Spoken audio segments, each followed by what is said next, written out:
Bonsoir à tous et merci d'honorer ce rendez-vous de l'information Prime News sur My Media Prime Television. Et pour l'ouverture de ce journal, les derniers hommages ont été rendus à son éminence, le cardinal Christian Toumi, qui repose aujourd'hui à Douala, et ont assisté à la cérémonie d'inhumation. Dolingondé souligne la présence des autorités camerounaises, la communauté épiscopale internationale et bien d'autres encore dans ce reportage.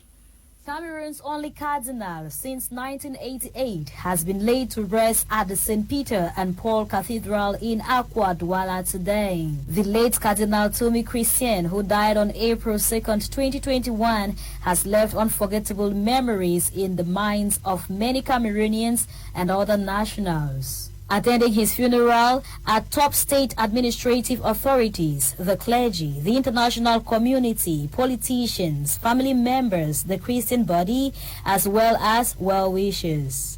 Dying as an illustrious son to the nation, military honors as well as liturgical honors have been paid to the deceased. And according to many, he will be remembered as follows. He was a very wonderful cardinal for Cameroon or for Africa. Il a fait grandir l'Église au Cameroun et après c'était un homme qui aimait profondément le Cameroun. Et c'est pour cela qu'il a recherché toujours la paix, la justice sociale, la dignité de la personne. Acting in his capacity as the head of state's personal representative, Prime Minister John Gute, while honoring the late cardinal, also used the opportunity to raise him to the dignity of Commander of the Order of Valor in the nation.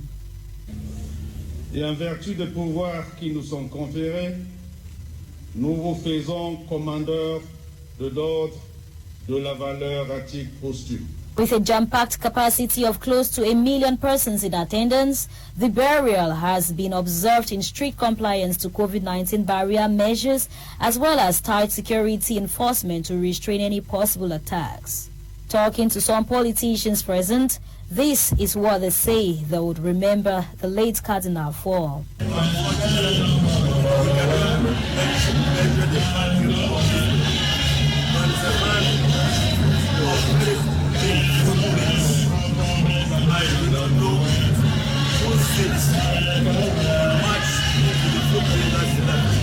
here to give the testimony for the great man he has been for this country and to take the engagement in front of his memory to continue what the marvelous and wonderful mission he has done. As a man with many children, yet none of his biologically, the late cardinal's driver says he was more than a father to him. And according to the moderator of the Presbyterian Church in Cameroon, the Reverend Funky Samuel Foba, the late Cardinal Toumi Christian would be remembered not only in the church, but also in the socio-political and economic landscape of Cameroon. We'll forever remember Christian Cardinal Toumi for his humility and for the role he played in the Anglophone problem, where he rallied us religious leaders to be able to see how we can harness our forces and resources to bring hope and peace in Anglophone Cameroon. Born on October 15, 1930 in Kikakilaiki, a small village near Kumbo, the funeral service also witnessed the massive presence of the Nsot community as they displayed their cultural values in honor of the late cardinal.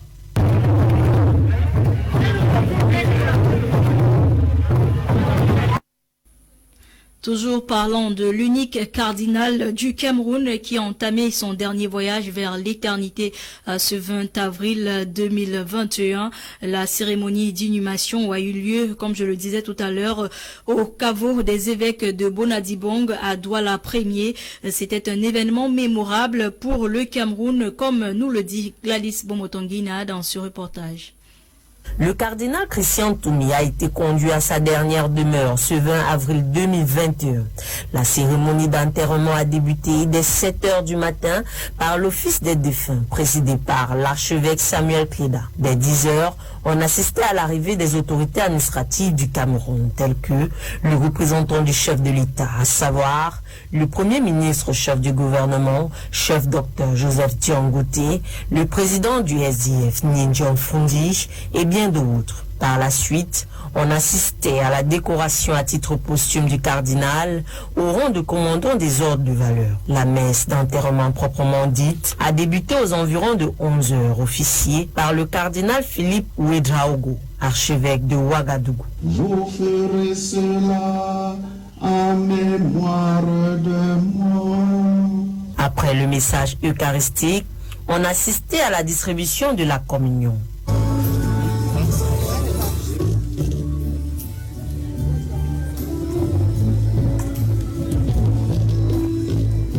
Par la suite, la place a été donnée pour un discours bref au cardinal Son Excellence Philippe Ouedraogo, archevêque de Ouagadougou, au cardinal Fidrolin Ambongo Bessungu, archevêque de Kinshasa, à Monseigneur Abraham Bouala Komé, évêque de Bafon et président de la conférence épiscopale nationale. Par la suite, la place a été donnée pour un discours bref au cardinal Son Excellence Philippe Ouedraogo, archevêque de Ouagadougou, au cardinal Fridolin Ambongo Bessungu, archevêque de Kinshasa, puis à Monseigneur Abraham Bouala Komé, évêque de Bafoussam et président de la conférence épiscopale nationale du Cameroun, et clôturé par l'archevêque de Douala, Monseigneur Samuel Klida. Au moment où vous allez vers la maison du Père Céleste, toute notre Église vous lui recommande vivement. Les enfants de Dieu, vivant dans le septentrion, pour leur part, pensent les empreintes que votre riche et diversifiée personnalité, épiscopale d'Afrique et de Madagascar, en abrégé CHIAM, ont reçu la nouvelle de la mort de son éminence Christian Cardinal Toumi, archevêque émérite de Douala, avec consternation et une profonde tristesse. Les évêques du Cameroun voudraient, en ce moment de grande douleur, mais littéralement subjugués par l'espérance, rendre grâce à Dieu pour la vie et la mort de son éminence Christian Cardinal Toumi. La porte de son bureau était toujours ouverte. De partout, les gens venaient le consulter. Il ne comptait pas le temps qu'il leur accordait. Toutes les catégories de personnes pouvaient le rencontrer. Voilà la figure du prêtre que les gens aimaient chez le cardinal Christian Toumi. Homme de foi, le cardinal a vécu comme un pasteur détaché des biens matériels. Après la bénédiction finale et une opération traditionnelle autour du cercueil par le clergé, le corps du cardinal a été transporté à l'intérieur de la cathédrale pour l'enterrement même. Les témoignages venant de la part de ses confrères, des personnalités politiques, des fidèles et même des prisonniers de Nubel n'étaient que positifs. Le cardinal s'en est allé, mais ayant laissé le souvenir d'une personne joviale. Repose en paix, Excellence, cardinal Christian Toumi. Autre chose à présent, le Festival international du cinéma camerounais, en abrégé CAMIF, a démarré à Buea. L'ouverture de cette cérémonie le 19 avril a réuni plusieurs amoureux de la cinématographie camerounaise venus de plusieurs pays voisins. Dans ce reportage, nous aurons les détails avec Clarisse Ekowe. The Cameroon International Film Festival (CAMIF) has kick-started in Buea this Monday after experiencing some postponement following the outbreak of the COVID-19 pandemic, bringing together movie directors from Nollywood film industry, actors, actresses, as well as lovers of Cameroonian cinematography from home and neighboring countries like Nigeria. Many have come to savor and appreciate the growth of the Cameroon movie industry. I mean, over the years we knew that the insurgency and then the pandemic has really affected, the industry, even back home in Nigeria. So, but I'm still hopeful that I came here and I'm still very happy that a lot of people are quite passionate about the industry. and they're still willing to give in their best. And that's all that matters to me. And what most importantly is that even in this period, people are still shooting good movies that are telling stories, movies that are telling the issues and the problems that are befalling the society and the communities. I'm watching Fisherman's Diary on Netflix. I was telling Bamsi that I love the performance here, very natural, and it comes from the heart. And I also noticed that there's a lot of focus on using film as a medium to, expose problems or start conversations. I can rightly say that showbiz conscious people and the people that are not showbiz conscious are interested in the Cameroonian content, and a lot of people are willing to receive it without not watching to criticize but watching to actually appreciate and love the content for how good it is. Presiding over this ceremony was Ngo Grace Ewang, the Southwest Regional Delegate for Art and Culture. This CAMIF has given us the opportunity to meet all our actors, our actresses, our filmmakers. All the sector is there, even comedians, and so we are so happy. CAMIF is like our flower in the region. This opening ceremony of CAMIF was also a platform for many lovers of Cameroonian cinematography to watch trending Cameroonian movies, which most of the time is expensive to purchase on Netflix. Some attest. The Fisherman's Diary, not everybody in Cameroon has the opportunity to get a Netflix account, and there are many others. We're expecting a wonderful experience. For 6 days, the Cameroon International Film Festival will feature about 11 trending Cameroonian movies, including Maija, Chariot of the Gods, Fisherman's Diary, to cite but these few. Au moins 3 personnes décédées et 2 grièvement blessées. C'est le bilan d'un accident de circulation survenu hier au quartier Elf à Douala. Pour cause, une collision entre un véhicule de marque Prado et 2 semi-remorques transportant des billes de bois. La circulation a été interrompue des 2 côtés pendant au moins 3 heures, alors que la gendarmerie et la police tentaient d'établir un périmètre de sécurité et d'assister les victimes. Un nouveau-né de sexe féminin reçoit actuellement des soins dans un centre médical. Elle a été découverte hier dans une broussaille derrière la sous-préfecture de Mbouda, dans le département du Bamboutous, région de l'Ouest Cameroun. Tout porte à croire, selon les sources, que la génitrice du bébé subit une démence. Gendal Perlin Blanche a les détails de cette information. His baby was discovered early this morning at a public space in Buda by a prison guard who immediately alerted the authorities, and with the help of individuals and local authorities, the newborn baby was taken to the Buda District Hospital. It's a female baby that was brought to us by the warders. The warders brought this baby in our service and we received the baby. The baby was feeling cold because the baby was thrown outside somewhere behind the prefecture and they had to bring the baby here. So we took care of the baby, we gave the baby a warm bath and then we dressed the baby. We tried to do the cord dressing and we gave the vitamin K and we had to prescribe other antibiotics for the baby. So we bought the antibiotics. The money was given by the director of the hospital and the administration. So we went and bought the milk for the baby and the antibiotic that the baby is supposed to take. The young baby, weighing 2.15 grams, was allegedly abandoned by her mom after birth for reasons not known. The mother of this baby is nowhere to be found, and there is little or no information regarding how the baby was carefully dumped, though investigations are ongoing to establish the cause of this act and get the mother of the baby to book. According to the director of the Buda District Hospital, the baby's condition is reassuring. She has been admitted into neonatal service where she will be closely monitored by nurses in charge.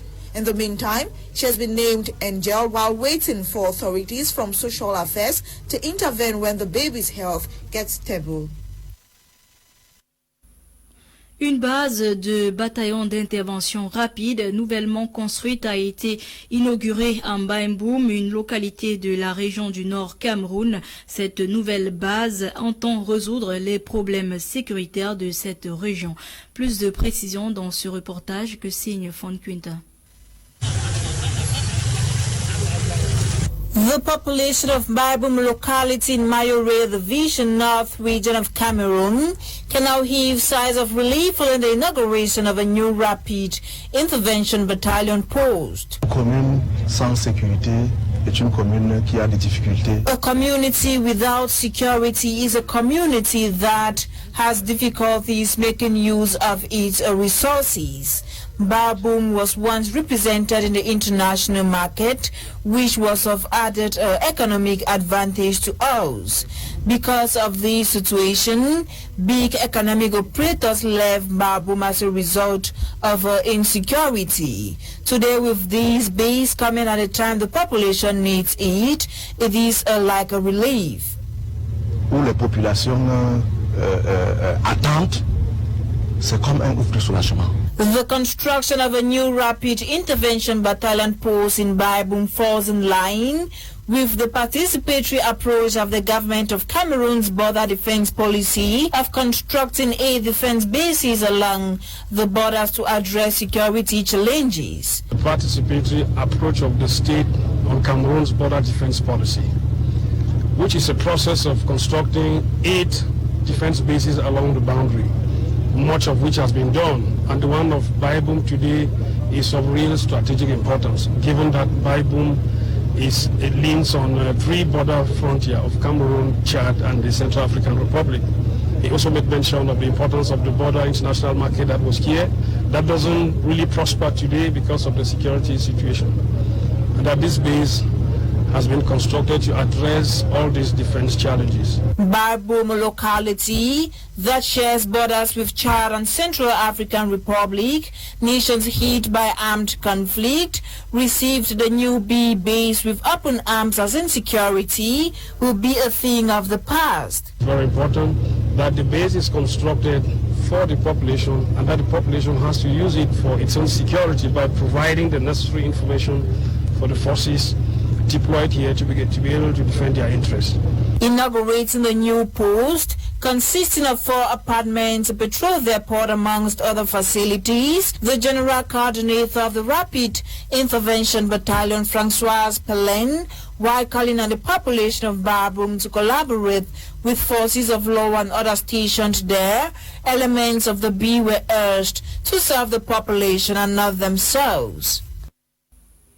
Germaine Abiba Ahidjo, l'épouse du tout premier président de la République du Cameroun, a attiré sa révérence dans la nuit du 19 au 20 avril 2021 à Dakar, au Sénégal, des suites de maladies. Nora Kakebi nous dresse un portrait de l'ex-première dame du Cameroun dans le reportage suivant. Germaine Abiba Ahidjo, wife of the first ever president of Cameroon, President Amadou Ahidjo, has bowed out. Germaine was born in 1932 in Mokolo and she leaves the stage at the age of 89. It should be noted that Germaine Ahidjo was there for the first ever First Lady in Cameroon from 1960 until 1982. The former First Lady died in the wee hours of Tuesday morning, April 20th, 2021 at the age of 89. Coincidentally, she died of a heart disease still in Dakar, just like her late husband Amadou Ahidjo, who equally died in Dakar, Senegal, some 32 years ago. Germaine was not only a wife to a politician and a president, but was a Cameroonian politician as well. Since the death of her husband, Cameroon's first president Amadou Ahidjo, Germaine has been living in Dakar, Senegal. She has been suffering from poor health for a long period of time, and today, April 20th, 2021, she passed on to eternity at age 89. According to sources, after the resignation of her husband in 1982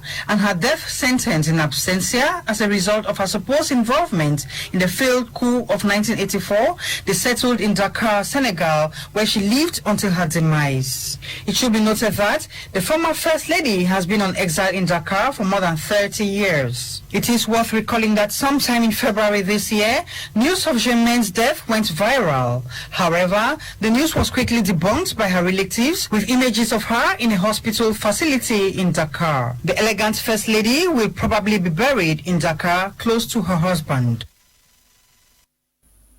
Faisons un tour à l'extérieur du pays où la télévision nationale du Tchad a annoncé la mort du président tchadien Idriss Déby Itno ce mardi 20 avril 2021 en Djamna, décédé des suites de blessures reçues au combat. Des ministres et des officiers de haut rang tchadiens avaient indiqué le lundi 19 avril que le chef de l'État s'était rendu samedi et dimanche sur le front, opposant son armée à une colonne de rebelles qui avait lancé une offensive le 11 avril 2021, jour du scrutin. Celui qui dirigeait le pays depuis 30 ans avait été réélu pour un 6e mandat avec 79,32% de suffrages selon les résultats officiels annoncés. Il est annoncé en tout cas que le fils du maréchal du Tchad, son fils Mahamat Kaka, chef de la garde présidentielle âgé de 37 ans, assurera l'intérim.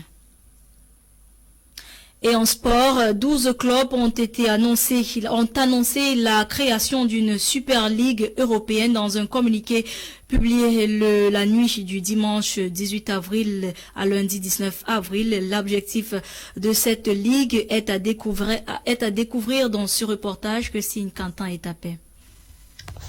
C'est donc officiel. 12 clubs européens ont annoncé la création d'une Super League à travers un communiqué publié dans la nuit du dimanche et lundi passé. Le président de cette nouvelle compétition s'appelle Florentino Pérez, le patron du Real de Madrid. Selon plusieurs sources, telles que Sunday Times et New York Times, quelques grands clubs auraient pris la décision de ne plus participer à la Ligue des Champions pour rejoindre leur propre Super League. L'objectif de cette dernière, d'après son président, c'est de sauver les modestes, les moyens et le reste à propos des pertes financières observées chez l'UEFA, puis de rentabiliser la compétition en organisant des matchs intéressants qui vont attirer beaucoup de supporters du monde. Les clubs fondateurs de cette ligue sont au nombre de 12. Il s'agit de 3 clubs espagnols tels que le Real de Madrid, le FC Barcelone, l'Atlético de Madrid. 3 autres clubs supplémentaires doivent les rejoindre avant la saison inaugurante prévue dès que possible. Le PSG et le Bayern de Munich sont absents de cette liste de 12 clubs. Le format de la nouvelle compétition, selon le communiqué, est détaillé comme suite. 20 clubs participants, dont 15 fondateurs et 5 additionnels, seront qualifiés chaque année à travers la performance de la saison précédente. Les matchs se joueront en semaine avec des équipes qui continueront à se rivaliser dans la Ligue nationale, préservant ainsi le calendrier des matchs qui reste important pour les clubs. La saison démarrera en août avec la participation des clubs répartis en 2 groupes de 10 qui joueront leur match aller et retour. Les 3 premiers se qualifieront automatiquement pour les quarts de finale. Les 4e et 5e de chaque poule jouent un barrage pour les 2 derniers tickets des quarts de finale. Les éliminatoires seront organisés jusqu'à la finale. Et c'est ainsi que nous mettons un terme à l'édition de ce jour qui a été coordonnée par Feth Tata et Wane Ela et Nolinga était à la production. Madame, Messieurs, merci d'avoir été des nôtres. Bonne soirée à tous.